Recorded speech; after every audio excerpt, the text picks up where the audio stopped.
Começa agora o programa Bem Viver, uma prosa sobre saúde, bem-estar, comida e agroecologia.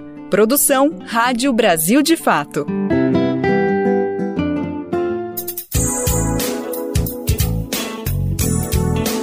Olá, hoje é sexta-feira, dia 1 de dezembro de 2023. Sextou, né, gente? Esse é o Bem Viver, programa produzido pela equipe do Brasil de Fato. Eu sou Letícia Holanda e apresento a edição de hoje, atualizando com você as últimas notícias relacionadas ao campo, ao meio ambiente e à saúde. Então, vamos ouvir agora os destaques desta edição.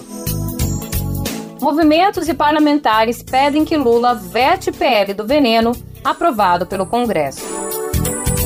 Na Colômbia, organizações do campo se reúnem para discutir o combate à fome. A agropecuária convencional é responsável por 20% dos gases de efeito estufa. Empregadores devem pagar a segunda parcela do 13º salário até o dia 20 de dezembro. O Bem Viver é seu programa informativo diário do Brasil de Fato e tem sempre uma nova edição de segunda a sexta a partir das 11 horas da manhã. O Bem Viver é transmitido na Rádio Brasil Atual, na Grande São Paulo, e também pela internet, na nossa rádio web, no site radio.brasildefato.com.br. Acompanhe a gente lá e se informe. Mas calma, também dá para ouvir no seu tempo. Você pode acompanhar também pelas principais plataformas de podcast, no site do Brasil de Fato, na aba Rádio, e através de rádios parceiras. A lista dessas rádios está disponível em nosso site, na matéria de divulgação. Já são mais de 100 emissoras fazendo a retransmissão. Se você representa uma emissora e quiser entrar nessa rede, sinta-se convidado, convidada. Basta se cadastrar acessando o radio.brasildefato.com.br. Lá, você clica em Como Ser uma Rádio Parceira. Brasil de Fato, 20 anos. Apoie e lute.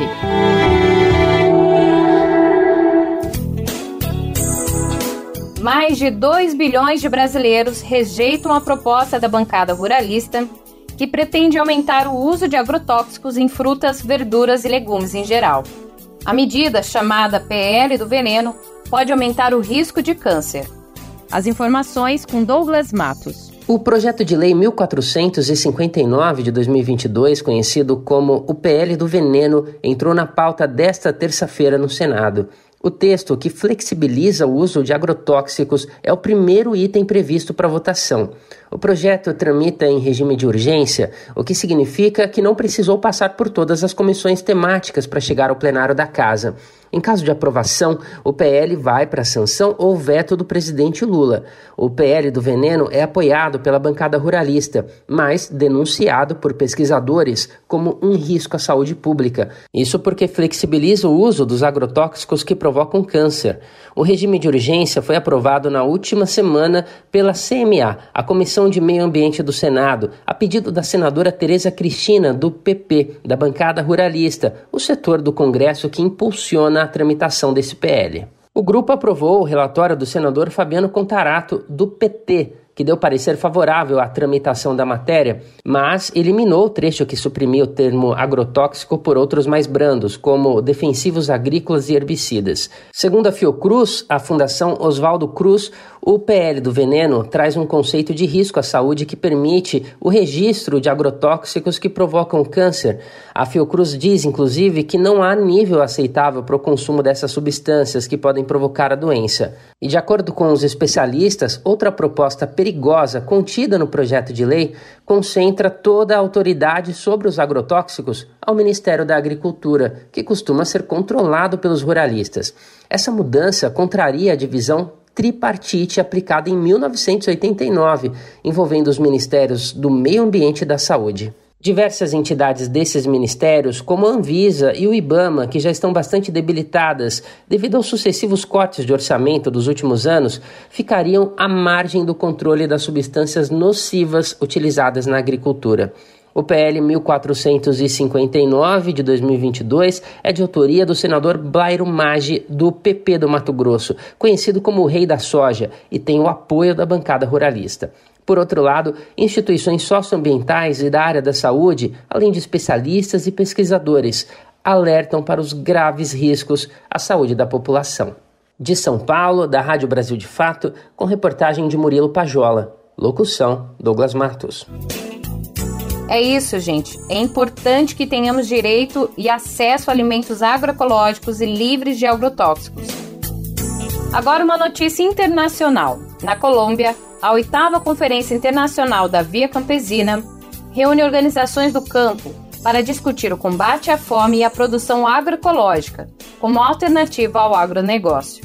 Vamos conferir mais detalhes na reportagem de Lucas Stanislau. Cerca de 200 organizações camponesas de 82 países diferentes se reúnem em Bogotá, a capital da Colômbia, para debater e propor modelos de desenvolvimento e produção alimentar alternativos ao agronegócio. A 8ª Conferência Internacional da Via Campesina, que começa hoje, sexta-feira, 1º de dezembro, promete trazer ao país sul-americano mais de 500 representantes de movimentos do campo de todas as regiões do mundo para discutir a construção da soberania alimentar frente às atuais crises globais. Esta será a primeira conferência internacional dos movimentos após a pandemia da Covid-19, que, segundo estudos da ONU, gerou aumentos no número de pessoas afetadas pela fome e agravou os níveis de insegurança alimentar em todo o mundo. O relatório Estado da Segurança Alimentar e Nutrição no Mundo, elaborado por 5 agências das Nações Unidas e publicado em julho deste ano, aponta que mais de 122 milhões de pessoas passaram a enfrentar a fome depois da pandemia. Atualmente, existem 735 milhões de pessoas passando fome e mais de 2 bilhões de pessoas em situação de insegurança alimentar. Na América Latina, a quantidade de pessoas em situação de fome ainda é maior do que os índices registrados em 2019, antes do início da pandemia. De acordo com dados da OPAS, Organização Pan-Americana da Saúde, 43 milhões de latino-americanos passam fome. Durante os 8 dias de debates e atividades, as organizações que participarão da Conferência Internacional da Via Campesina devem discutir temas que afetam as diferentes zonas rurais de cada uma das regiões do planeta, para construir práticas em prol da soberania alimentar como uma proposta alternativa de agricultura camponesa frente ao agronegócio. Paralelamente à 8ª Conferência Internacional, os movimentos presentes também devem realizar a Assembleia de Jovens e Mulheres, com o objetivo de debater o feminismo camponês e popular para lutar contra as crises e as violências das trabalhadoras rurais. Além disso, a Via Campesina, em parceria com a União de Comitês de Trabalho Agrícola, Movimento Camponês da Palestina, conhecido como UAWC na sigla em inglês, iniciou uma campanha por doações que visa angariar alimentos, água e artigos de primeira necessidade aos afetados pelos ataques em Gaza. A organização também declarou apoio ao movimento chamado BDS, sigla para Boicote, Desinvestimento e Sanções, que visa boicotar apoios financeiros diretos e indiretos ao Estado de Israel. Para a 8ª Conferência Internacional, está previsto o lançamento de um comitê especial da organização para a região árabe e norte da África, que contará com movimentos da Palestina, Marrocos e Tunísia. Reportagem de Lucas Stanislau, de Caracas, para o Brasil de Fato. Locução, Felipe Mendes. A agropecuária convencional é responsável por 20% da emissão de gases de efeito estufa, que aumentam a temperatura global. E as mudanças climáticas que já têm impactado o dia a dia das pessoas também afetam o cultivo de alimentos, que pode ter uma alta no preço final para o consumidor. Vamos ouvir e entender como funciona isso com o repórter Oussama Elgari. As mudanças climáticas têm impactos reais na vida das pessoas. Uma das consequências é a dificuldade no acesso a alimentos quando a produção é afetada. Segundo especialistas, a agricultura convencional contribui para o aquecimento global. E isso impulsiona as mudanças climáticas que geram impactos negativos sobre o próprio cultivo de alimentos. É o que explica a pesquisadora da Embrapa, a empresa brasileira de pesquisa agropecuária, Mariane Carvalho Vidal. A agricultura é a atividade humana mais vulnerável aos efeitos das mudanças climáticas devido à forte dependência de suprimentos adequados de água, temperatura, além da necessidade de um delicado balanço atmosférico de gases, como o dióxido de carbono e metano. De acordo com a Climate Watch, que reúne dados do clima e das atividades humanas, a agropecuária convencional emite 20% dos gases de efeito estufa. O agrônomo e pesquisador da Universidade Federal do Rio Grande do Sul, Jean-Philippe Revillon, explica como isso acontece. Queimada de florestas, a emissão de metano pela produção pecuária e agrícola também, e pela emissão de óxido nitroso em função da utilização de fertilizantes nitrogenados. No caso do metano liberado pelo gado, temos que diferenciar os animais confinados, alimentados com ração, dos que vivem no pasto. Para especialistas em pecuária, na pastagem, o gado libera metano, mas não acrescenta carbono extra à atmosfera. Isso porque esse carbono do metano entra depois no crescimento do pasto em um processo chamado fotossíntese. É o que explica a especialista em pecuária orgânica e médica veterinária pela Universidade Federal do Rio Grande do Sul, Ângela Skosteg. O gado, né, ele come a pastagem, no processo digestivo transforma da digestão da celulose, ele libera o metano, e esse metano leva um ciclo de mais ou menos 10, 12 anos, ele se transforma em gás carbônico de novo, e ele volta para as pastagens pela fotossíntese. Então, portanto, o gado não cria, injeta um carbono extra na atmosfera. Quem faz carbono extra na atmosfera é a queima de combustíveis fósseis, que pega o petróleo que está lá no centro da Terra e traz aqui para cima.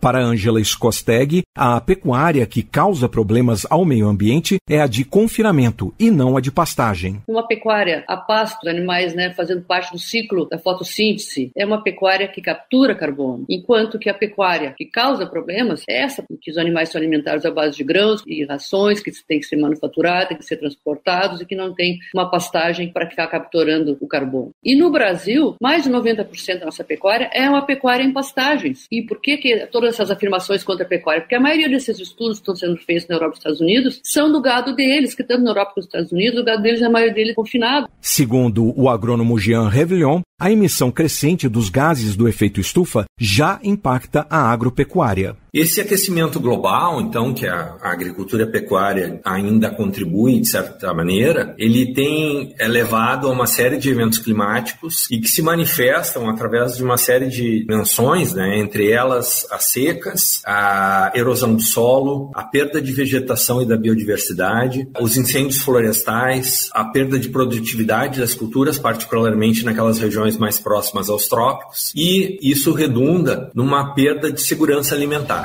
Estudos da Embrapa apontam que 80% das terras agricultáveis no mundo são cultivadas com poucas espécies vegetais, e isso afeta a resiliência das culturas, a capacidade de adaptação e resistência às mudanças climáticas. E o impacto nas próximas décadas será na produtividade agrícola, na avaliação da pesquisadora da Embrapa, Mariane Vidal. Há uma expectativa de que a redução da produtividade global da agricultura e pecuária em torno de 17%, diminuindo a capacidade de produzir alimentos, provocando prejuízos para os agricultores e o mercado de um modo geral. E a produção agrícola de países em desenvolvimento, especialmente em baixas latitudes, como é o caso do Brasil, sofrerá os maiores impactos em um espaço de tempo mais curto.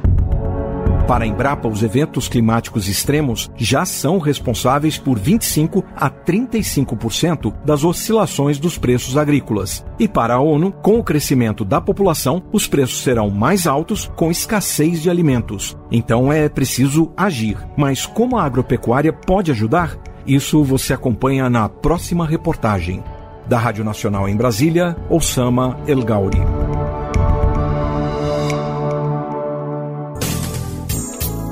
Acabamos de ouvir a reportagem de Oussama El Gauri sobre os gases de efeito estufa que são emitidos na agropecuária convencional. E agora falando um pouquinho sobre preservação ambiental. O BNDES, Banco Nacional de Desenvolvimento Econômico e Social, irá financiar projetos de restauração ecológica com espécies nativas. Quem explica como essa iniciativa funcionará é a repórter Carolina Pessoa. 8 projetos vão receber 47 milhões e 300 mil reais para recuperar mangues e áreas costeiras das regiões Norte, Nordeste, Sudeste e Sul do Brasil. O valor faz parte da primeira seleção da iniciativa Floresta Viva, do Banco Nacional de Desenvolvimento Econômico e Social, BNDES, e da Petrobras. Formada por 17 membros do BNDES, Petrobras Gerais, Ministério do Meio Ambiente e Mudança do Clima e Instituto Chico Mendes de Conservação da Biodiversidade, o ICMBio, a comissão avaliou 30 propostas. Os projetos são de instituições sem fins lucrativos, o que inclui associações civis, fundações privadas e cooperativas. Os projetos selecionados cobrem as macro-regiões da Costa Norte, Nordeste, Espírito Santo e Sul-Sudeste, definidas pelo ICMBio no Plano de Ação Nacional para a Conservação das Espécies Ameaçadas e de Importância Socioeconômica do Ecossistema Manguezal. O objetivo da iniciativa Floresta Viva é implementar projetos de restauração ecológica com espécies nativas e sistemas agroflorestais nos biomas brasileiros. A iniciativa está alinhada com os Objetivos de Desenvolvimento Sustentável da Organização das Nações Unidas. Da Rádio Nacional no Rio de Janeiro, Carolina Pessoa. Ouvimos as informações trazidas por Carolina Pessoa sobre a iniciativa do BNDES, que irá financiar projetos ecológicos com espécies nativas. E nosso assunto agora é economia. Empregadores devem pagar a segunda parcela do 13º até o dia 20 de dezembro.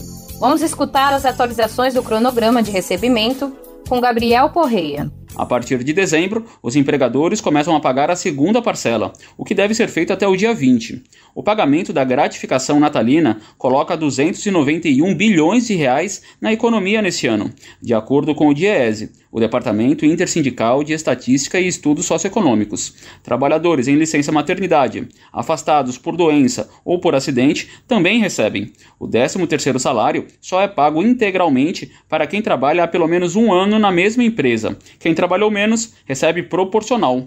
No caso de demissão sem justa causa, o 13º é calculado proporcionalmente ao período trabalhado e pago junto com a rescisão.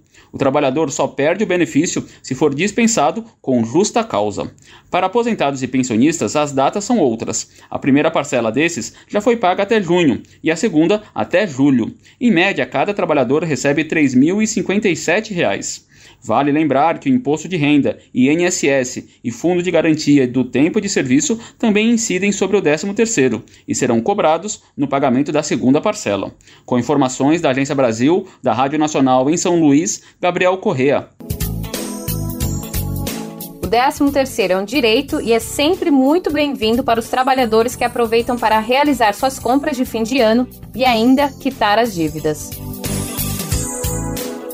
Agora a gente volta a falar das mudanças climáticas e o encontro das partes em Dubai, a COP28, que tem um peso fundamental para a mitigação climática global, cada vez mais necessária vistos os recentes episódios climáticos extremos no Brasil e no mundo. A repórter Sayonara Moreno traz mais informações para a gente.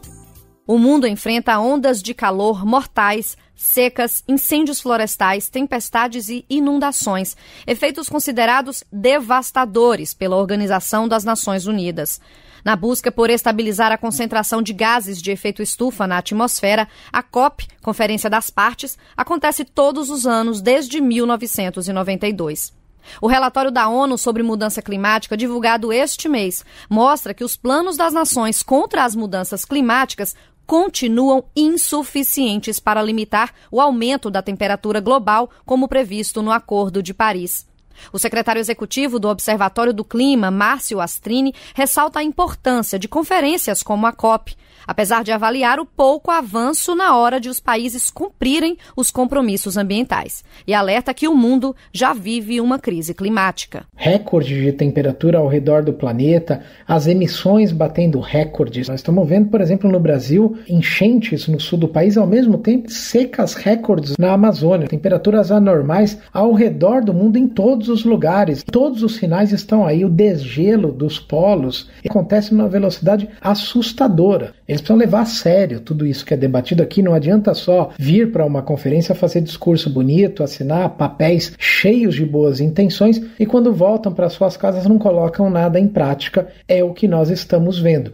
A COP deste ano está sendo sediada nos Emirados Árabes. O analista de geopolítica Hugo Albuquerque avalia que isso pode atrasar o processo de descarbonização do mundo, já que o país é um grande exportador de petróleo. O fato de estar sendo sediado no Oriente Médio, bem onde se exporta boa parte do petróleo do mundo, é uma prova que aquelas economias querem controlar e ter uma gestão desse processo para o qual elas já se preparam. No sentido que a Arábia Saudita, os Emirados Árabes, todos aqueles países vão ter de se adaptar a uma economia pós-petróleo. Eles querem evitar isso participando do processo. De certa maneira implica numa lentidão, numa pauta de lentidão nele, mas não uma negação absoluta da descarbonização da economia mundial. Atualmente, 197 países são signatários do acordo para buscar formas de estagnar os efeitos climáticos no planeta. Exemplos de acordos importantes são o Tratado de Quioto, de 1997, e o Acordo de Paris, de 2015. Neste último, todos os países do mundo concordaram em se esforçar para que o aquecimento global não aumentasse mais de 1,5 graus Celsius. O documento das Nações Unidas também mostra uma luz no fim do túnel. Se os compromissos forem totalmente implementados, as emissões de gases poluentes em 2050 podem ser 60% menores do que em 2019. Outro relatório da ONU, também divulgado em novembro, revela que os governos dos países pretendem produzir mais que o dobro de combustíveis fósseis, que são poluentes como o petróleo, acima do ideal para limitar o aquecimento do planeta em 1,5 graus. Vale destacar que 90% das emissões de dióxido de carbono no ar vêm dos combustíveis fósseis. Da Rádio Nacional em Brasília, Sayonara Moreno.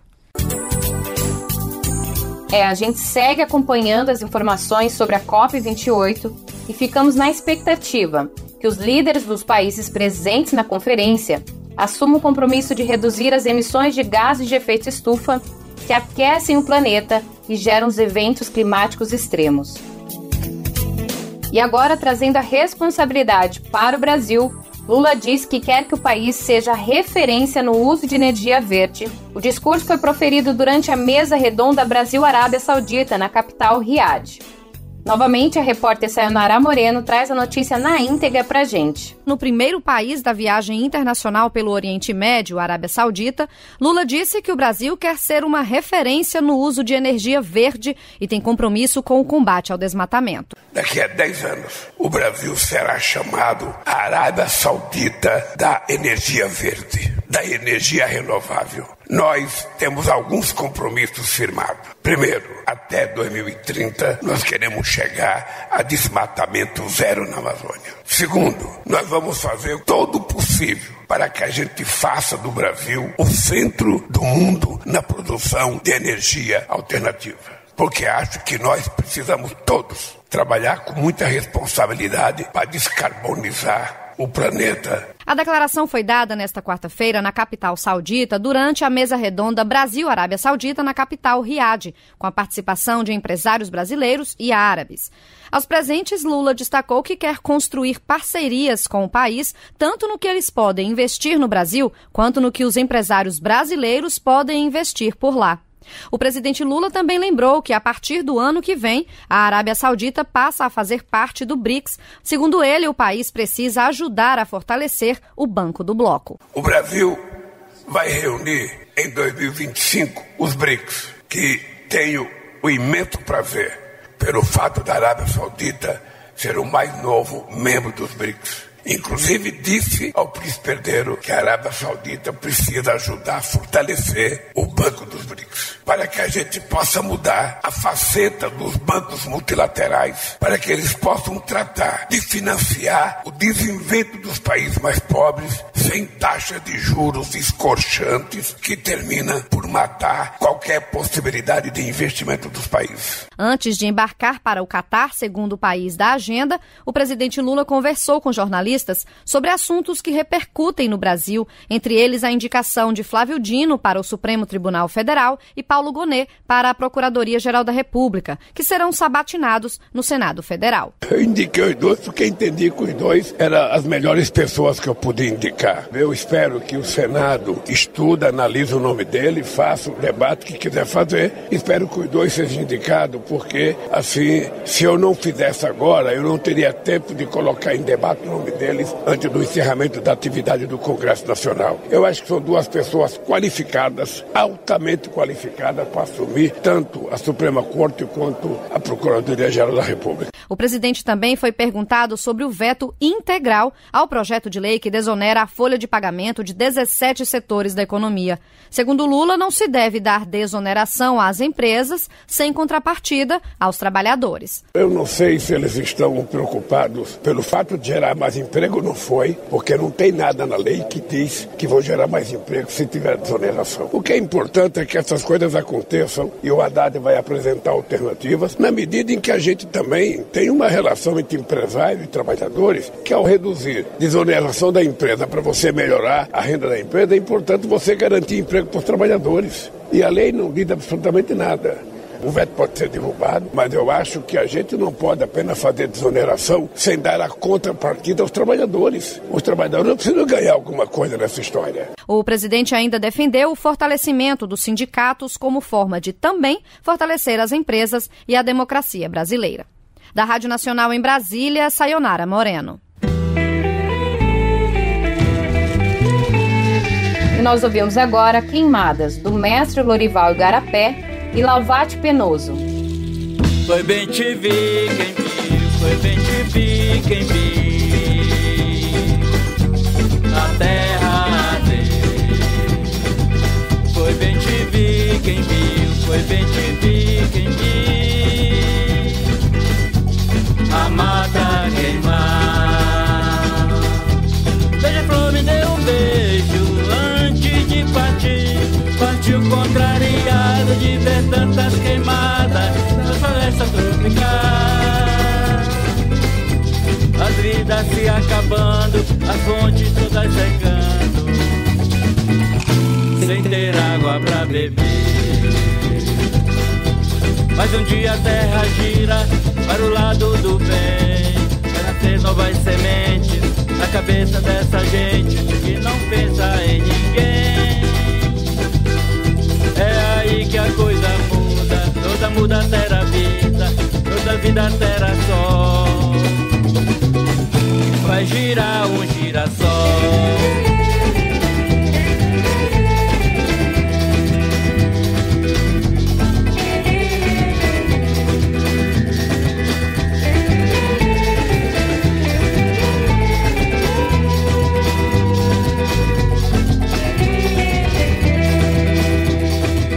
Foi bem te vi quem viu, foi bem te vi quem viu, a terra dele. Foi bem te vi quem viu, foi bem te vi quem viu, a mata queimar. Beija-flor me deu um beijo antes de partir, partiu contrariado de ver tantas queimadas na floresta tropical. As vidas se acabando, as fontes todas secando, sem ter água pra beber. Mas um dia a terra gira para o lado do bem, vai nascer novas sementes na cabeça dessa gente que não pensa em ninguém. É aí que a coisa muda, toda muda terá vida, toda vida terá sol. E faz girar um girassol, e vai girar, e faz girar um girassol, e vai girar, e faz girar um girassol, e vai girar.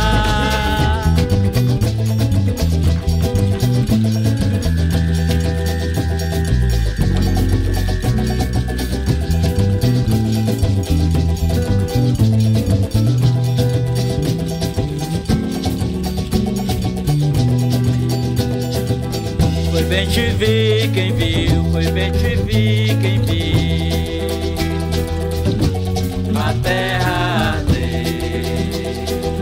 Foi bem te vi quem viu, foi bem te vi quem viu, a mata queimar.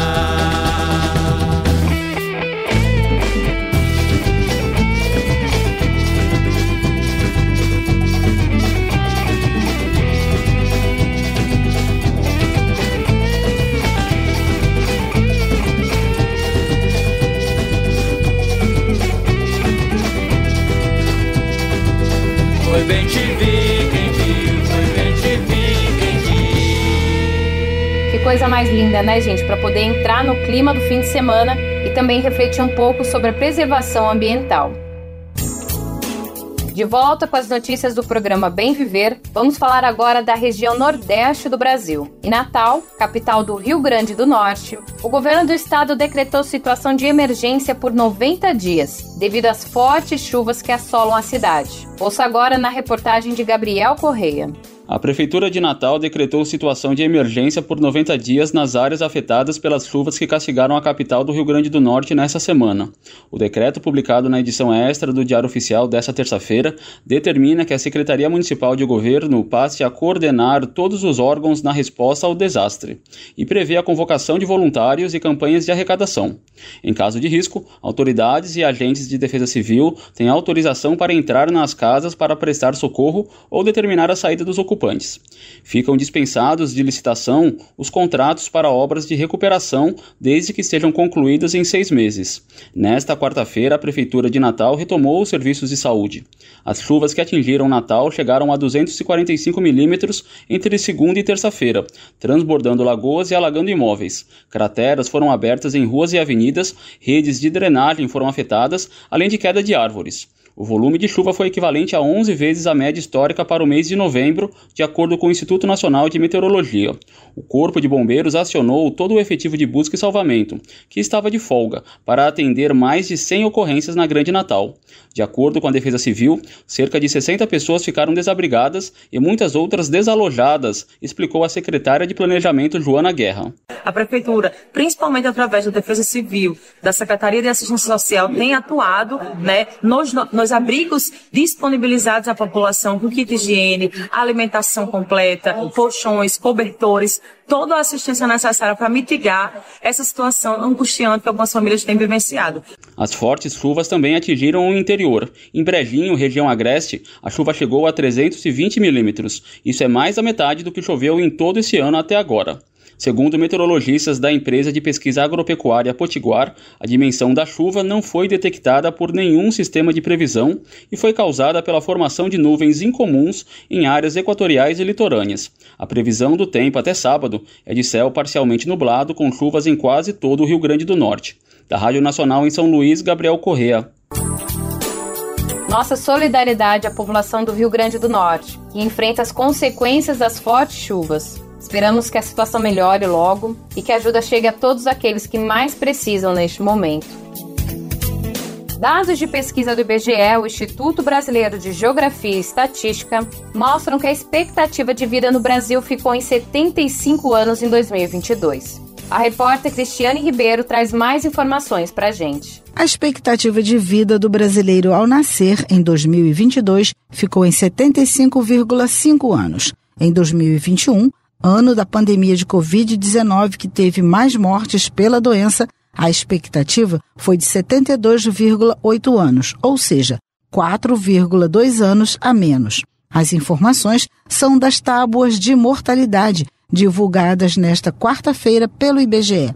O estudo mostra, pela primeira vez, os impactos da pandemia de Covid-19 na expectativa de vida do brasileiro, uma vez que os números de 2020 e 2021, de 76,8 e 77 anos, respectivamente, ainda não levavam em conta as mortes provocadas pela doença no país.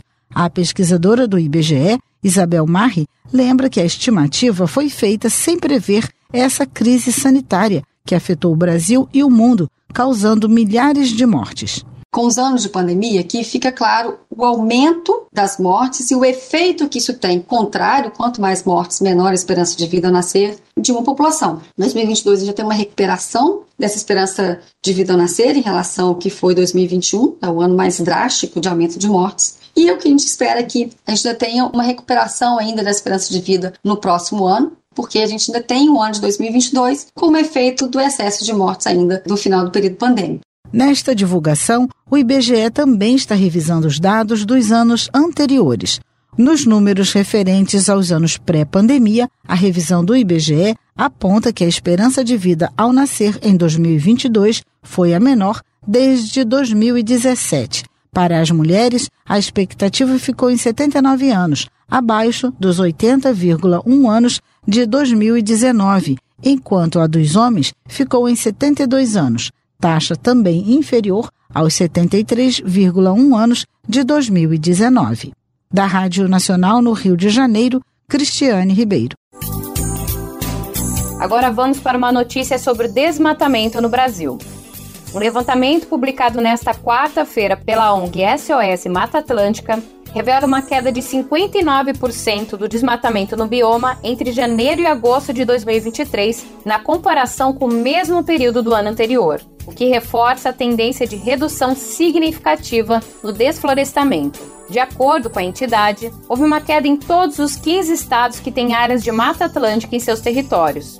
Santa Catarina e Paraná, que geralmente têm altos índices de desflorestamento, registraram as quedas mais acentuadas. Santa Catarina, com uma redução de 64%, e o estado do Paraná, de 66%.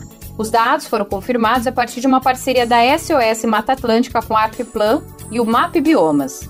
As entidades, entretanto, fazem um alerta. Se levado em conta a área de aplicação da Lei da Mata Atlântica, que inclui áreas entre a Caatinga e o Cerrado, essa diminuição foi de apenas 26%. A área desmatada nos 8 primeiros meses de 2023 é de mais de 9 mil hectares. O cálculo foi feito a partir da área de Mata Atlântica delimitada pelo IBGE em 2019. No mesmo período, em 2022, o último ano do governo de Jair Bolsonaro, do PL, foram mais de 22 mil hectares. Os dados na íntegra podem ser acessados em nosso site brasildefato.com.br. Agora falando de ações afirmativas. O Conselho Nacional de Justiça anuncia que pretende criar bolsas de estudos para candidatos negros à magistratura. Vamos ouvir na reportagem de Ana Lúcia Caldas.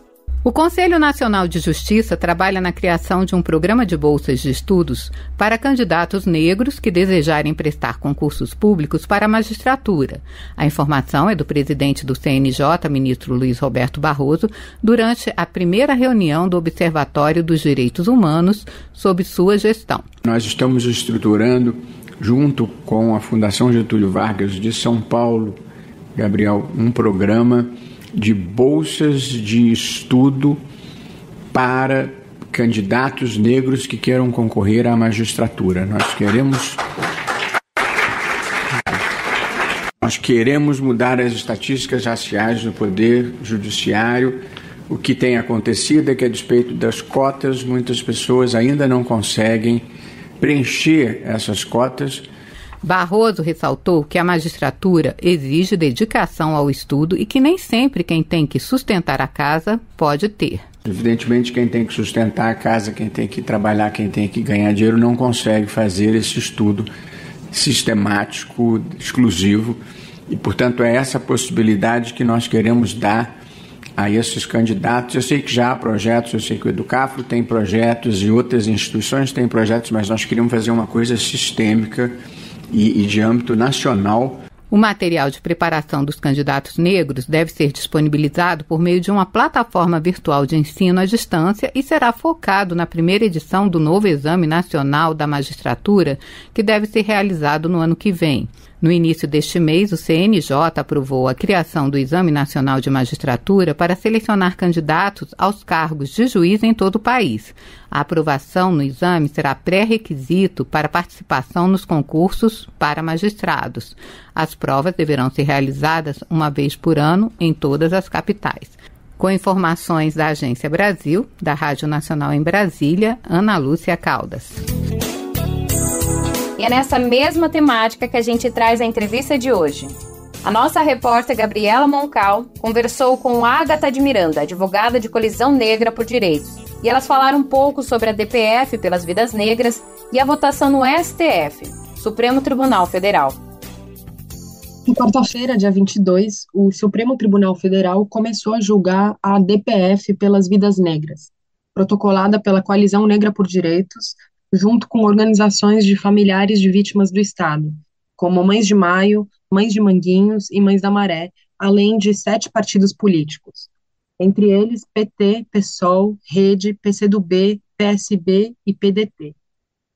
De número 973, essa ação pede que o Estado reconheça o descumprimento histórico do direito à vida, alimentação, saúde e segurança para a população negra do Brasil. Para conversar sobre a DPF e sobre as ações práticas que o movimento negro reivindica a partir dela, a gente recebe hoje a Ágata de Miranda, advogada da Coalizão Negra por Direitos. Ágata, muito obrigada por aceitar o nosso convite. Eu começo, então, pedindo que você explique para a gente o que é a DPF pelas vidas negras e o que está em jogo nesse julgamento do STF. Muito obrigada por me receber aqui para falar em nome da coalizão sobre essa ação. A partir desse reconhecimento desse estado de coisas inconstitucional em relação aos direitos e garantias constitucionais da população negra, a coalizão propõe a organização de um meio institucional de apresentar essa denúncia e fazer reivindicações, ao mesmo tempo que apresenta possibilidades de um projeto de vida para o povo negro brasileiro. E esse projeto, ele está entre muitas outras camadas, relacionado de maneira muito específica a ideia de reconhecimento dessas violações de direitos e de práticas separatórias. Então, é uma ação que, no seu bojo, traz essas denúncias, identificando a violação do direito à vida como uma violação central, para falarmos de outras violações de direitos, principalmente direitos sociais, que são os direitos à saúde, à segurança alimentar, e à segurança pública.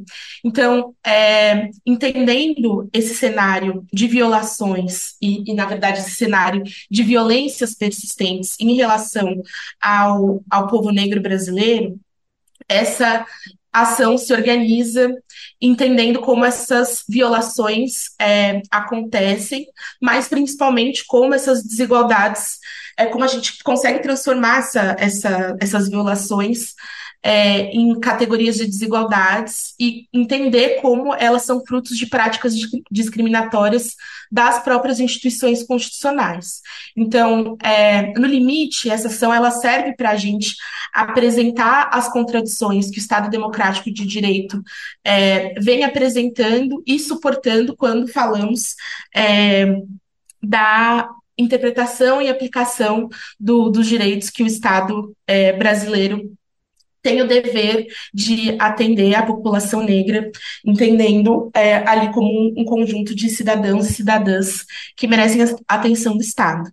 Então, o exemplo muito latente para nós é a situação que as famílias, os familiares de vítimas de violência do Estado ficam após o rompimento de vida, né, que se apresenta a partir dessa atuação específica da violência policial, né, da letalidade policial. O que nos chama a atenção é justamente a dinâmica como essas práticas elas se dão. Então, elas são práticas sistemáticas, assim, sucessivas, persistentes na realidade brasileira, e elas se dão em relação a um grupo específico, né? Por isso que a gente fala sobre essas práticas discriminatórias.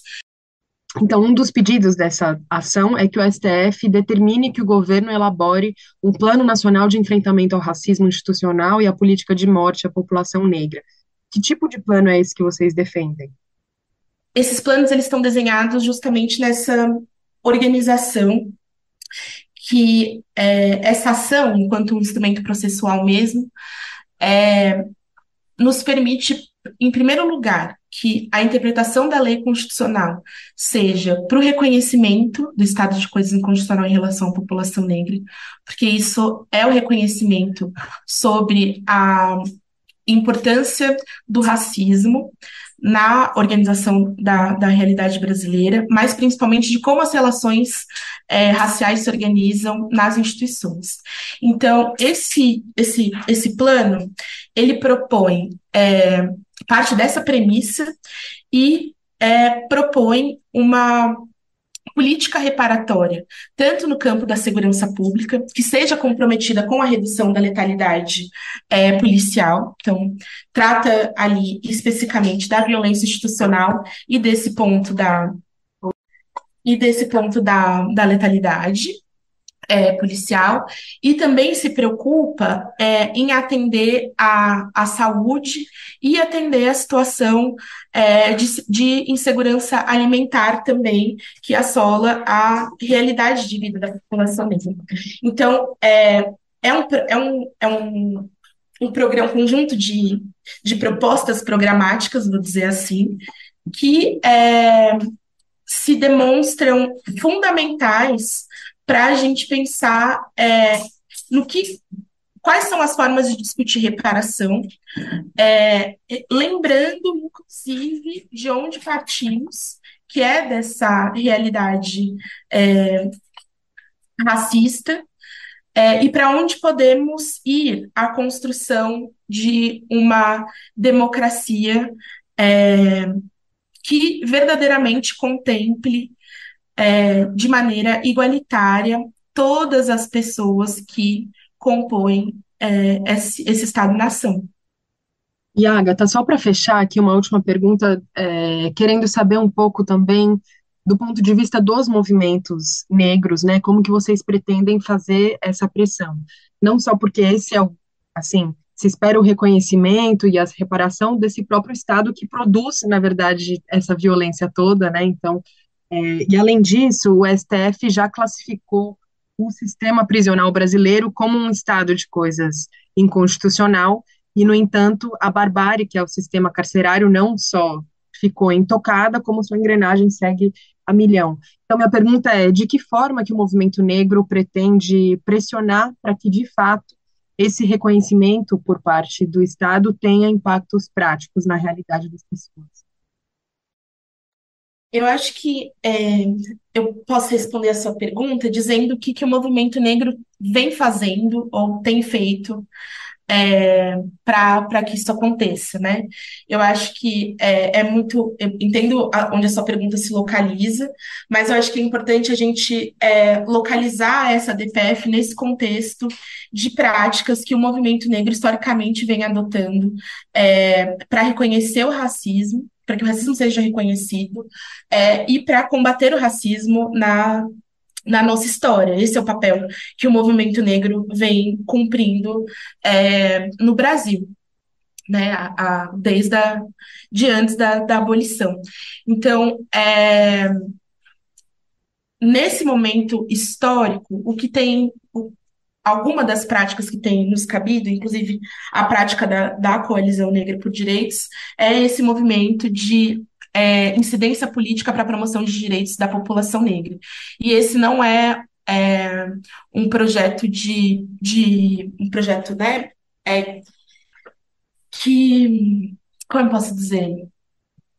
Esse não é um projeto perene, né? Porque essas situações de violações ou a necessidade de promoção de direitos, de incidência política para a promoção de direitos da população negra, ela é tão específica, tendo em vista o que a gente entende sobre as relações raciais no Brasil, como essas relações raciais se organizam na verdade, que não é uma atuação perene, né? Desde 2019, a Coalizão Negra por Direitos já vem atuando com uma agenda de incidência política para a população negra. E essa agenda de incidência política ela vai se renovando a partir das conjunturas, né?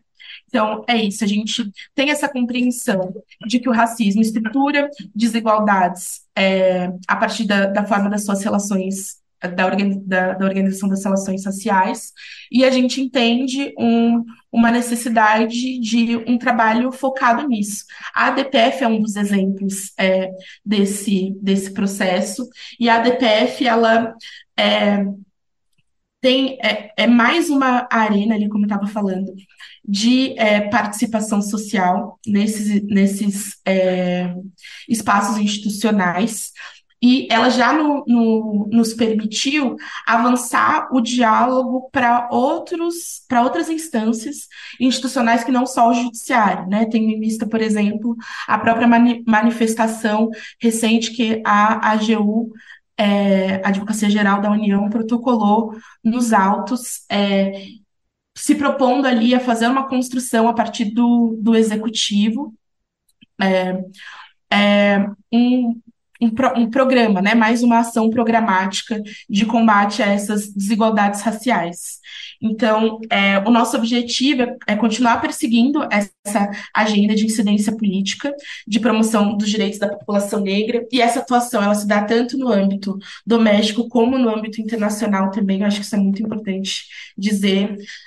Além de todo o potencial que a Coalizão Negra por Direitos reúne também de articulação dos próprios territórios. Acho que um exemplo disso que eu posso ressaltar, que inclusive faz parte do contexto dessa ação, é a própria campanha Se Tem Gente com Fome, Dá de Comer, que mobilizou mais de R$1 milhão e para, né, recursos na pandemia, e atendeu mais de, salvo engano, 100 mil famílias nesse processo de aprofundamento da insegurança alimentar, de aprofundamento da crise sanitária, né, e dos problemas na saúde pública da população negra. Então, são essas ações, eu não posso dizer nenhuma fórmula, mas posso dizer que o movimento negro brasileiro apresenta historicamente um projeto de vida ao povo brasileiro e ao povo negro. Então, esse projeto de vida se renova, em que pese o nosso compromisso com a vida digna do povo brasileiro não mude. Esse compromisso é sempre o mesmo. Mas, obviamente, que a conjuntura vai nos desafiando a pensar em estratégias de promoção dessa igualdade racial, né, e desse pacto democrático também que nós aderimos e contribuímos à construção em 1988. Então, esse é o papel que a Coalizão Negra por Direitos tem cumprido, essa intenção de manter diálogo com as instituições que têm poder para atuar na realidade concreta, pensando na promoção, no desenvolvimento e implementação de políticas públicas, é o nosso objetivo. A atuação em âmbito internacional e nacional também, procurando fazer um diálogo sobre a diáspora negra, entender quais são os pontos nevrálgicos e onde a gente pode somar numa construção de uma denúncia e reivindicação por respeito às vidas da população negra brasileira e pelo mundo também. Certo, Agatha, te agradeço muito pela sua participação aqui no programa, viu? Imagina, eu que agradeço. Você acabou de escutar a Agatha de Miranda, advogada da Coalizão Negra por Direitos. De São Paulo, da Rádio Brasil de Fato, Gabriela Moncal. É isso, gente. Ficamos por aqui. Por hoje é só.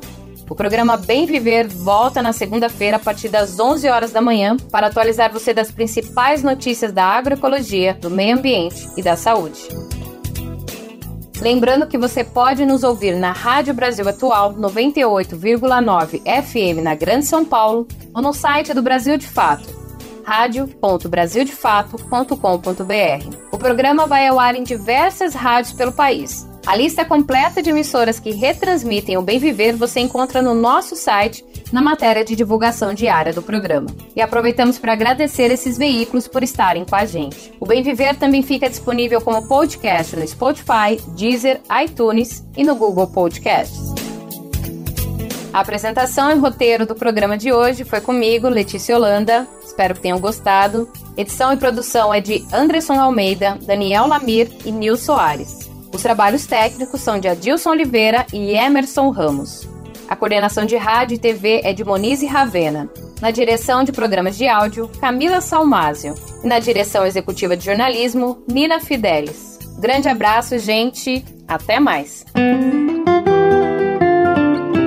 Você ouviu o programa Bem Viver, uma prosa sobre saúde, bem-estar, comida e agroecologia. Produção Rádio Brasil de Fato.